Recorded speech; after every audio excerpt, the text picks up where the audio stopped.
council meeting, so we should be dealing with council business, as well as we do have a 5-minute limit on comments. At 4 minutes, you'll be given adequate notice, and if you would take that last minute to summarize and finish up your comments. Please use the microphone and state your name and address for the record. Anyone who would like to make a public comment at this time?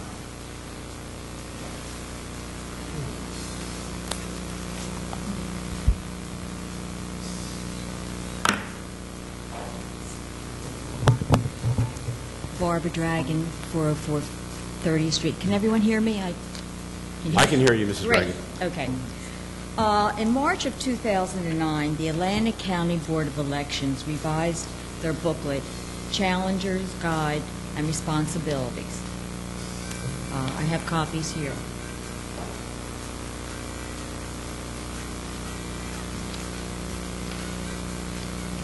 A challenger must sign an affidavit stating the reasons when they challenge. But that's only United States citizen, 18 years or older, if they have questions about that.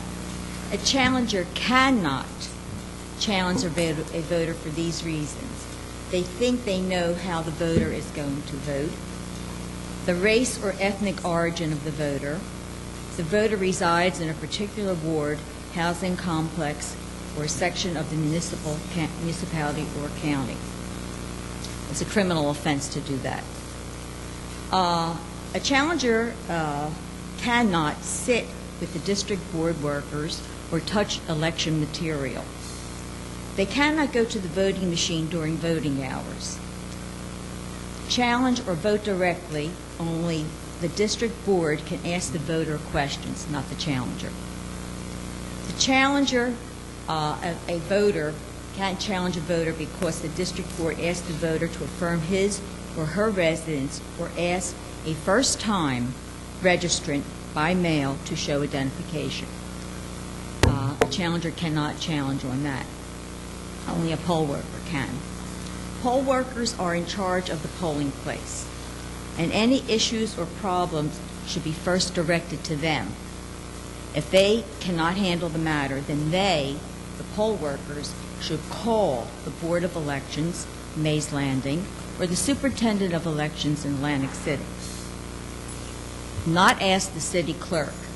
The city clerk has nothing to do with the election. I was at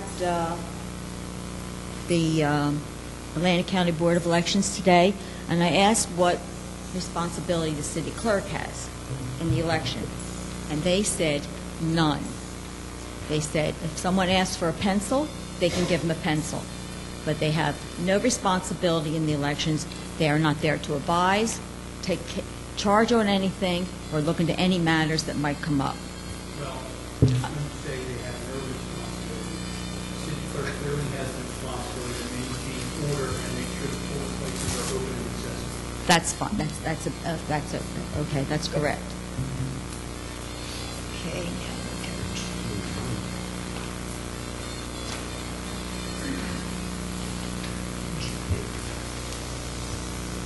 The challengers are in the polling place to observe and process and may not impede or disrupt the voting process. Challengers must sit or stay in the area provided by the poll worker. Challenges are not permitted to greet voters prior to the voter casting their ballot. Challenges are not permitted to mill around the polling place. Challengers must observe the 100-foot rule for electioneering, and if they wish to greet voters, they must be outside the 100-foot area from the entrance to the polling space. There can be no electioneering, as I said, within the 100-foot entrance.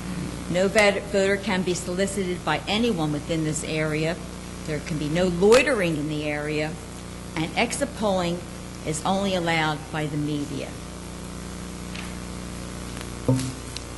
Any infraction of these rules will cause a request to be filed with the Superintendent of Elections to conduct an investigation which could result in the Board of Elections revoking challenger permits.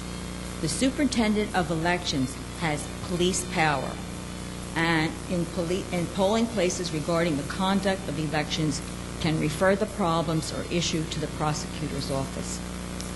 As we all know, the election will be in less than 2 weeks. I have obtained copies of the Challenger's Guide, which I'd like to give to the members of council if they would like it, and to the city solicitor.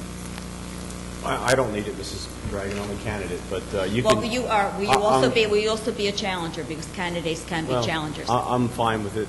You can leave it here, and anyone who needs it can pick it up, but thank Well, you. is that true? The candidate can be, are usually a challenger. Candidate does not have to have credentials. Candidate is candidate. Well, candidates also can be challengers, Possibly. possibly. Just because the County Board of Elections issues a guide doesn't mean that's the law. Well, I think it is. Well, I think some of the things you just said it is. Well, So if you can show me a statute that backs that up, that would be fine. Tim, why don't you tell Mr. Dragon what your position was on the Board of Elections? Please, my 5 minutes may be up soon. Thank you. But thank you, Mrs. Reagan. If you would leave those, I'm sure. It is the law, and there were many sessions held for people to go and find out what they could and could not do. Has anyone gone? To the Atlantic County Board of Elections, has anyone attended? Is that necessary to attend? No, it's not necessary. Right, it is not required, is it? Is it required? No, it's not Okay, thank you, required. Mr. Dragon. But for people who would like to be knowledgeable in what they're doing, they should go. I feel I am knowledgeable in what I'm doing, and I'm hopefully... Well, I know you've been doing it for almost 20 years. Right. And you believe that you're doing it correctly. But I would certainly look at the information if you left it here. Thank you.